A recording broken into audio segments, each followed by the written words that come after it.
Buenas noches, estamos en El Destape, el programa que va todos los martes a esta hora. Programa habitualmente conducido por Roberto Navarro. Hoy, por motivos personales, no va a estar con nosotros, pero igual tenemos un programa bastante jugoso. Tenemos al ministro Tomada, tenemos al presidente del bloque Nuevo Encuentro, Martín Sabatella. Y además, uno se puede preguntar si hay alguna relación entre la crisis que vive Europa y los problemas que hay en América Latina y específicamente en la Argentina. Y ustedes notarán que no dije crisis en América Latina, porque efectivamente la situación política en varios países de América Latina, incluso la Argentina, tal vez no se la pueda calificar de crisis si uno lo compara con Grecia, por ejemplo, donde hubo elecciones este domingo y no se puede conformar un gobierno. Si uno piensa en lo que está pasando en Francia, las políticas de ajuste implementadas en Francia y en Alemania, una locomotora como Alemania que empuja al resto del continente, uno no lo puede ver de la misma manera en América Latina. Pero hay problemas similares. Está el problema del trabajo, está el tema del desempleo. Estos sí son problemas en común en los países que tienen grandes centros urbanos y muchos jóvenes que se incorporan al mercado del trabajo o muchos jóvenes que son expulsados del mercado del trabajo, que es lo que estamos viendo en Europa. Vamos a analizar esto. ¿Cómo puede ser que en España uno ve el 25% de su ocupación, cerca del 50% de los jóvenes no tiene trabajo y acá se están pensando políticas para implementar tipo de trabajo o reformas en el ámbito laboral para que jóvenes se puedan incorporar justamente al ámbito laboral, al mercado laboral? Y hay hechos distintivos, sin lugar a dudas. Si uno piensa la situación en la Argentina 10 años atrás, era muy difícil para un joven encontrar trabajo y ahora muchos lo pueden encontrar. Esto no implica que no existan dificultades. De esto vamos a hablar ahora en minutitos nada más después de la apertura con el ministro Tomada.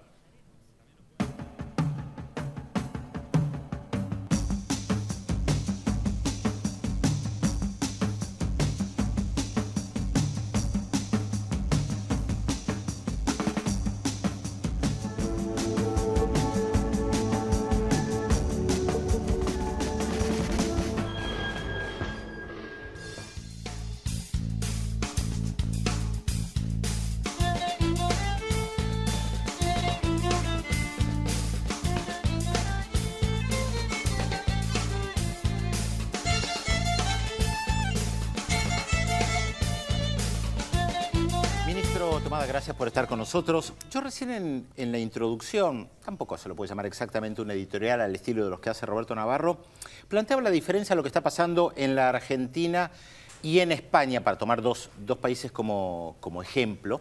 Me gustaría que hablemos también del tema del trabajo, pero hay algo que une a España y a la Argentina mucho más en estos últimos días, que es el tema de YPF y estas relaciones que parecen un poco enturbiadas, aunque la ofensiva diplomática prometida por los españoles ha quedado más que nada en palabras. ¿Cómo estamos en ese sentido? Ahora, ¿hay algunos avances respecto de YPF? ¿Se han tomado medidas? ¿Cuáles son los pasos a seguir? Bueno, me parece que los pasos que se han dado y que se seguirán dando tienen que ver precisamente con empezar a resolver las deudas y los problemas que había generado la situación anterior. Esta empresa, digamos, este Repsol, que se ocupaba más de generar dividendos, utilidades para mandar afuera que inversiones en el país, una empresa que se había descomprometido, por decirlo así, de la suerte de nuestro país. ¿Alguna vez se comprometió? ¿Le interesó verdaderamente nuestro país? Yo creo que en un primer tiempo sí, cuando podía realizar todo lo que hasta ese momento se había explorado e investigado, entonces a bajo costo, porque ya estaba hecho todo. Sacaba petróleo, lo vendía, lo exportaba y fue fortaleciendo a una pequeña empresa, que finalmente Repsol era una pequeña empresa, y a la que convirtió en una empresa española, a la cual Rajoy defendía como algo que no puede ser que España no tenga su propia empresa de petróleo, curiosa circunstancia, y con inversiones en varios países del mundo. Se la convirtió a Repsol en una empresa, a nuestro costo, convirtió a Repsol en una empresa internacional que intervenía de alguna manera en el juego de las grandes petroleras.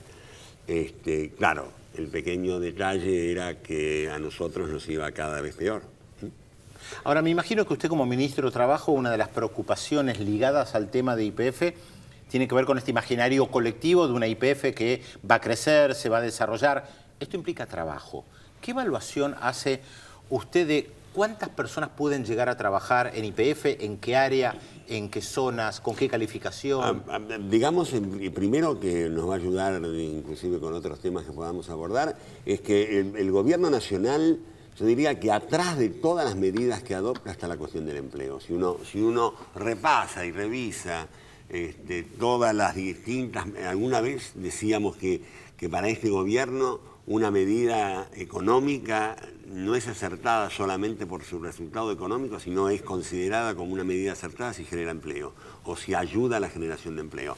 En esa línea podemos incluir también lo de YPF.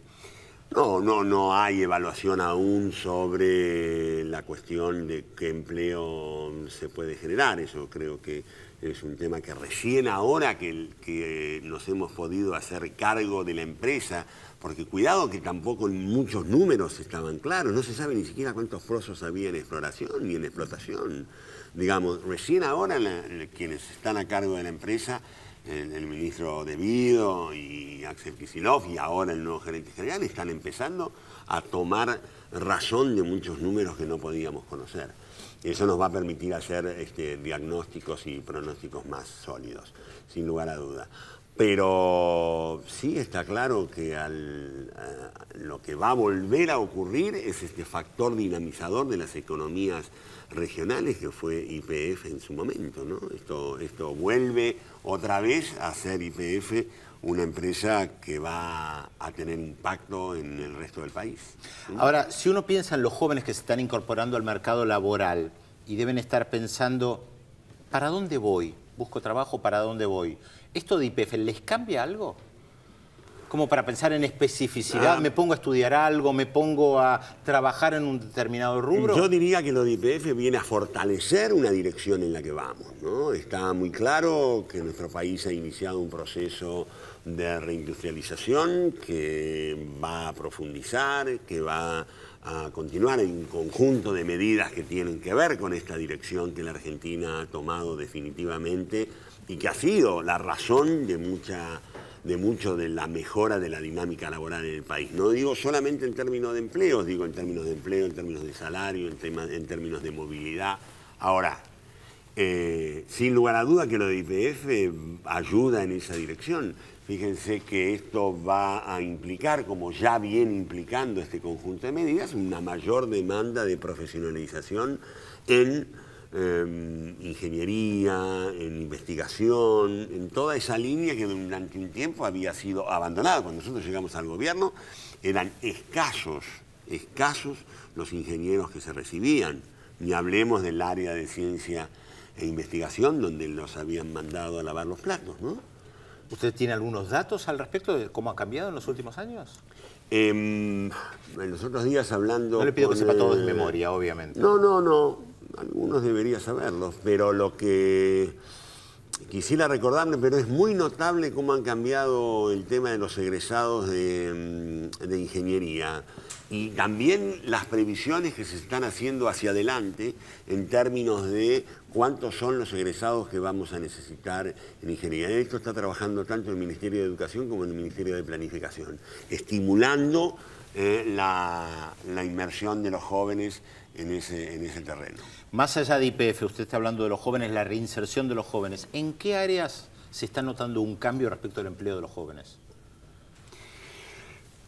Parece que hoy la inserción de los jóvenes en el campo laboral es un dato de la realidad que tiene que ver con que el empleo ha dejado de ser algo sobre lo que no se habla, o mejor dicho, se hablaba como hasta hace poco sobre el fin del empleo en todas partes.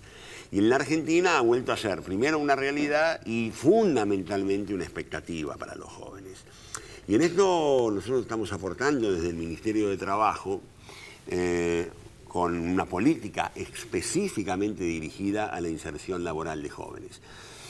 ¿En qué sectores? nosotros no estamos planteando tanto los sectores hacia donde debe orientarse esta inserción laboral, sino a lograr que los jóvenes puedan insertarse laboralmente. Ustedes saben que en Argentina, igual que otros países de la región y del mundo, el desempleo es mayor en el sector de los jóvenes. Sí, en España hoy llega cerca al 50%. En España, bueno, tiene la dimensión que tiene un país que está en el 24% de desocupación, digamos, o Grecia, que está en el 22%, digamos. Ahí tiene esas dimensiones. Acá no, acá tiene que ver con estar más cerca del 10%, por ejemplo. Entre los jóvenes. Entre los jóvenes. Entonces nosotros hemos partido en esta política de esta idea. El mercado de trabajo, y esto alguna vez creo haberlo conversado, el mercado de trabajo discrimina, como cualquier mercado genera una discriminación. ¿Entre quiénes discrimina? Y discrimina entre los que no tienen experiencia, los que no tienen capacitación, o los que no tienen vínculos sociales, amigos, familiares que le consiguen un trabajo, que le avisan que hay uno, que lo ayudan a conseguir en otro lado. Entonces nosotros hemos visto que esto, en determinados sectores, que es donde nosotros tenemos que trabajar, esto es muy grave, sobre todo en aquellos jóvenes entre 18 y 24 años que hoy no trabajan ni estudian. Hacia esos sectores hemos dirigido la política, porque nosotros creemos que el Estado debe dar un paso adelante. Frente a esta situación de la discriminación del mercado de trabajo para el ingreso de jóvenes, nosotros tenemos que ir a buscar a esos jóvenes en los sectores más vulnerables y a hacer ¿qué cosa? Darles la capacitación que les requiere la región, la zona, el lugar, la actividad, la industria. Darles la posibilidad de hacer una experiencia, adquirir una experiencia corta, pero que les certifique la posibilidad de luego de acceder a otro trabajo. Y finalmente, sustituir esa ausencia de relaciones y de vínculos sociales a través de un servicio público de empleo que hoy funciona en 400 ciudades de la Argentina. Ahora, respecto a esto, cuando yo pienso en esta relación capital-trabajo, el Estado, las leyes, no puedo dejar de pensar en una iniciativa que se está discutiendo respecto de una reforma constitucional, que podría implicar incluso una asamblea constituyente. ¿Es necesaria? O sea, ¿hay que cambiar algunos parámetros que tienen que ver con la historia de este Estado respecto del tema del empleo? No me parece que sea prioritario. Yo creo que desde lo específicamente del mundo del trabajo, el modelo constitucional recoge, está bien, con una reforma hecha no de la mejor manera, ¿no? El artículo 14 bis tiene una cierta debilidad de origen, pero no le podemos negar al 14 bis que ser un artículo que tiene una competitividad importante. Creo más bien, no es desde el punto de vista constitucional que hay que pensar, me parece, en reformas específicas vinculadas con el mundo del trabajo. Sin embargo, se está pensando y hay un debate respecto de sí una reforma constitucional. Bueno, en otros ámbitos. Esto puede ser propio de una revisión desde el campo de los derechos y obligaciones, desde algunas institucionalidades introducidas con motivo de la reforma del año 94 que podrían revisarse. Esto siempre puede estar abierto a ese debate, ¿no? Hace pocos días hubo un debate, me parece muy interesante, sobre la necesidad o no de una reforma. ¿Y usted cómo lo ve? La verdad, hoy por hoy, me parece que no es un tema prioritario. Tal vez uno lo ve desde una perspectiva. Me parece que tenemos más tarea pendiente en términos de sintonía fina, de profundización de lo que estamos llevando adelante, de consolidación de lo alcanzado. Para mí es muy importante lograr consolidar institucionalmente el modelo que hemos llevado a la práctica en estos años con el apoyo y el protagonismo de todos los argentinos. O sea, por ejemplo, ¿no se necesitaría una reforma o nuevas leyes para mejorar la relación entre la Ciudad de Buenos Aires y la Nación? Me parece que los problemas vinculados con la relación entre la Nación y la Ciudad de Buenos Aires no surgen de déficits constitucionales. En todo caso, me parece que son agravadas por impericia y cierta actitud notable de la actual conducción del gobierno de la ciudad. Me parece que esta situación de no aceptar responsabilidades, de victimizarse a cada momento, de decir yo no me hago cargo de esto, es lo que hoy por hoy no lo vamos a resolver con una reforma constitucional. Necesitaríamos un equipo de trabajo y una conducción de ese equipo de trabajo mucho más proclive a asumir las responsabilidades emergentes de la nueva situación institucional de la Ciudad Autónoma de Buenos Aires.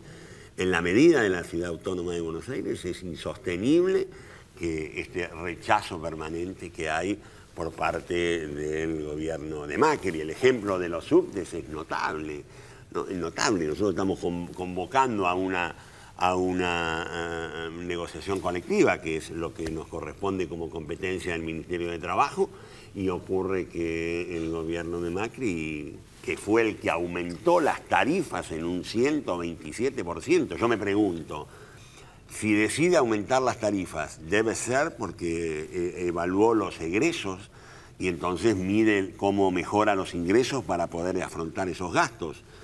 Bueno, yo tengo entendido que el subte tiene trabajadores, por lo menos nos hemos ocupado nosotros durante 8 años en resolver esa cuestión y parece no darse por notificado de que tiene que atender esa situación y hacerse cargo junto con la empresa Metrovías de resolver la situación salarial de los trabajadores. Ahora, esto es una situación inédita la que se está dando en esta relación conflictiva ciudad-gobierno nacional, por lo menos de los últimos años, desde la autonomía de la ciudad. Más que inédita, digo, me parece que tiene que ver con esta posición de Macri de... A ver, él o miente ahora o mintió cuando firmó, por ejemplo, específicamente con el tema del subte, cuando firmó que estaba dispuesto a aceptar la transferencia y lo vuelca en el decreto de aumento de tarifas.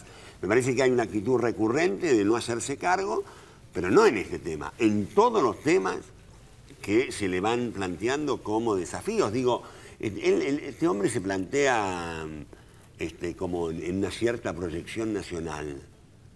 Yo me pregunto, ¿y qué va a hacer si fuera, supongamos, en algún momento presidente? ¿A quién le va a echar la culpa? ¿Cómo va a ser? ¿A quién le va a derivar? No, esto no es mío. No sé, se lo encargará. Bueno, un tema para seguir debatiendo, sin lugar a dudas. También... No, igual no vamos a tener ese problema que preocuparnos, pero digo, llama la atención. Sí. Bien, muchas gracias, ministro, por haber estado con nosotros. Como vieron, el tema de la Argentina, del empleo, por lo menos hoy así planteado, realmente está muy diferente de lo que se está viviendo en Europa, específicamente en España, en Grecia, pero también en Alemania, que hay muchos desempleados, aunque es una economía que efectivamente sigue empujando para adelante. Vamos a una tanda.